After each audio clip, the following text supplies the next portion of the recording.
So we got one more week of hype, of build until SummerSlam. I want you all to remember that, wrestling fans, going into this Monday Night Raw review right here on the Wrestling with Webby channel. And I appreciate you all coming in. And if you enjoy any part of it, remember to subscribe. I'm getting that out of the way right now. And give me a like and a comment and all that stuff. It's appreciated. But look, remember that. This was the week before the go-home show to SummerSlam. And WWE is having trouble selling tickets for SummerSlam, to the point that they are selling tickets the way Vincent Kennedy McMahon sold house show tickets, down to $25. They announced it at Saturday night's main event. They can announce it tonight on Monday Night Raw. With, I don't know, some code. You'd have to look it up. I don't remember what the code is. But wrestling fans, this is the type of stuff that they are presenting to us to sell SummerSlam, to try to get people to come to see. And I don't want you to tell me if you would want to come to SummerSlam after seeing tonight's Monday Night Raw. Would you genuinely get hyped up for SummerSlam after seeing something? After seeing Danhausen.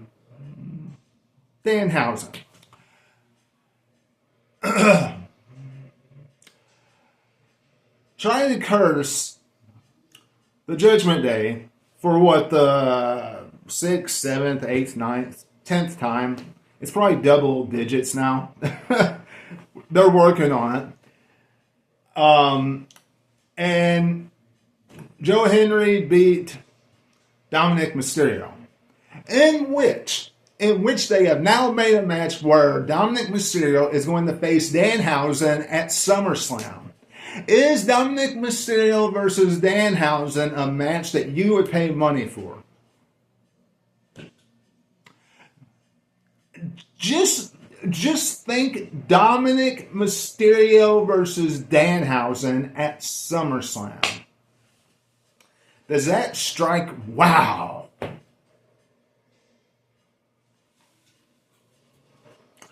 I hope that is on the free part. That way I don't feel like I'm paying money to have to watch that. Anyway. Hey, look. I'm not saying all of this show is bad. I really liked the opening tag team matchup. That was good. I think Javon Evans and Dragon Lee make a good tag team. They did pretty good pretty good chemistry as a tag team. I don't think that's going to last very long, especially since Dragon Lee was the one that took the 1, 2, 3. He took the pin in this match from the Vision. That clearly tells us, wrestling fans, that the WWE, that TKO, WWE has a big picture in mind for Javon Evans. Maybe at Money in the Bank. Who knows? It's a few months from now. But, hey, look. Tag team matchup, very good. I enjoyed it. The only thing that kind of disappoints me about that is still, Braun Breaker went from being in the main event status, main event with CM Punk, the beginning of the year, to just taking Logan Paul's place. And that's it. honestly, since the title is not on the line next week, I think Otis and Akira Tozawa is going to be victorious. And then they'll get their shot at tag team gold at SummerSlam, because they're getting a shot at Division next week. But Ron Breakker has totally fallen off the wagon compared to what he used to be. And yes, I know he was injured. We all know that he was injured. Okay, wrestling fans? We do, but still, there's no reason for him to be the third wheel or fourth wheel now. Okay, third or fourth wheel now. All right, in the group. And just because he picked up the win, some of y'all, just because he got the 1, 2, 3, does not mean that he's ahead of Austin Theory. Austin Theory, clearly, just because he's by Maxine Dupree, who literally is the manager of the Vision, puts him right at the top. We all know that. Okay? So, it's sad how far down Ron Breakker has gone. Now, outside of that, I really thought it was kind of lame. It was a shame that we saw another tag team match, playa.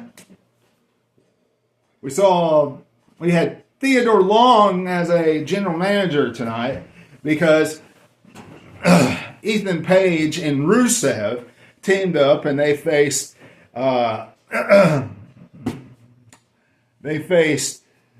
Penta and Penta's opponent at SummerSlam, Chad Gable. What are we doing here? This is a shame. This is the same crap we did at Saturday night's main event. You are writing the same thing you did at Saturday night's main event. And don't tell me that you're not. Don't tell us that you're not. We all know that you did.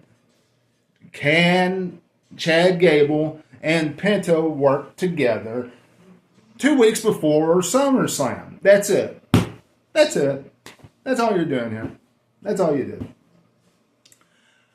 Honestly, I think it would be great if they went into this matchup with Chad Gable as a heel. Now, will they? No. And they won't, because they're going into Minneapolis, Minnesota, Chad Gable's hometown. Even though, regardless whether it's his hometown or not, people would cheer him.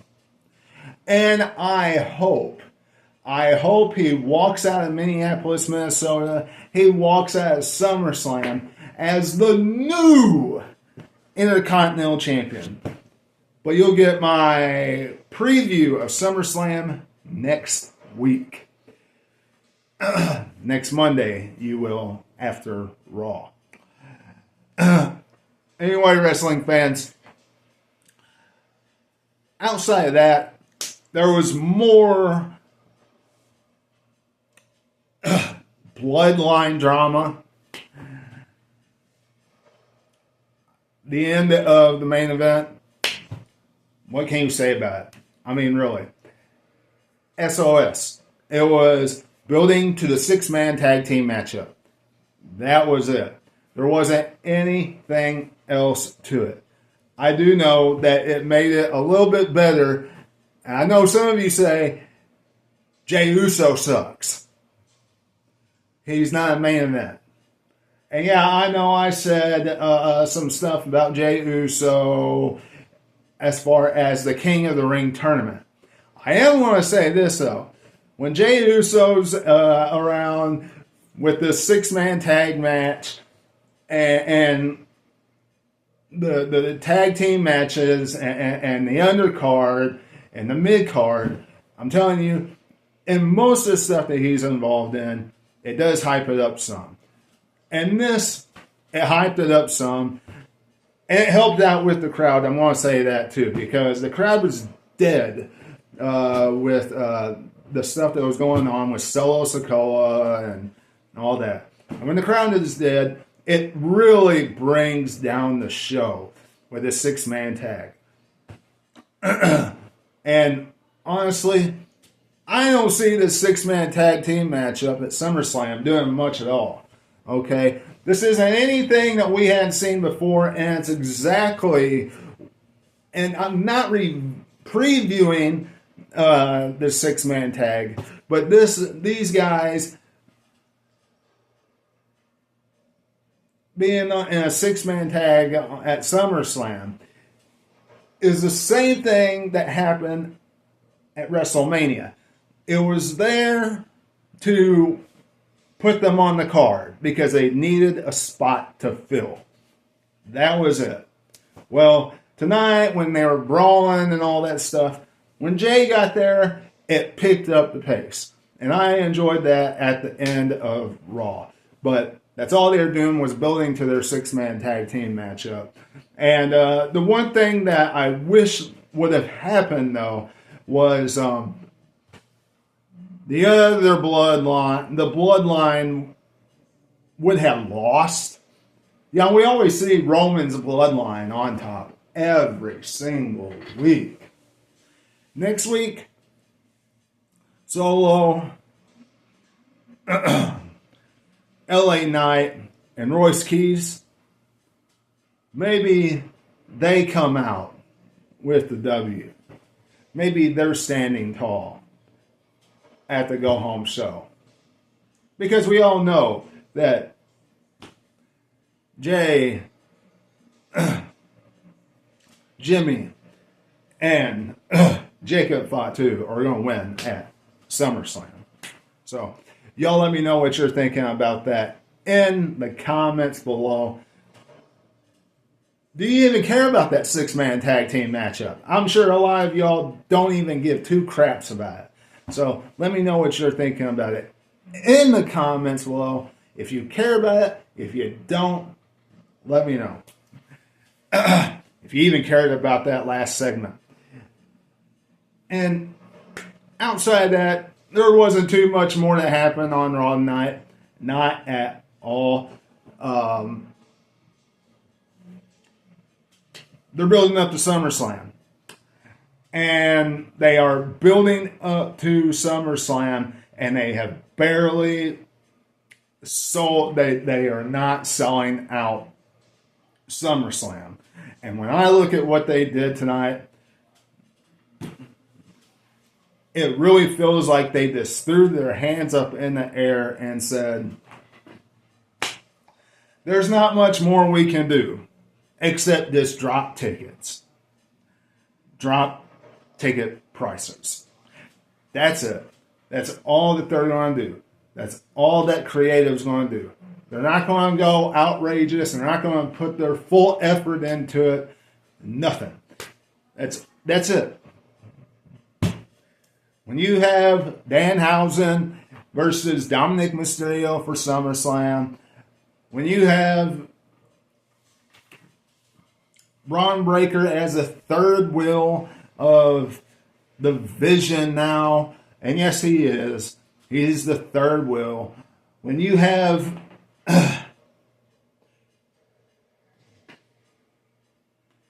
Roman Reigns, Brock Lesnar off the show 2 weeks before. 2 weeks before SummerSlam, and you are not selling tickets.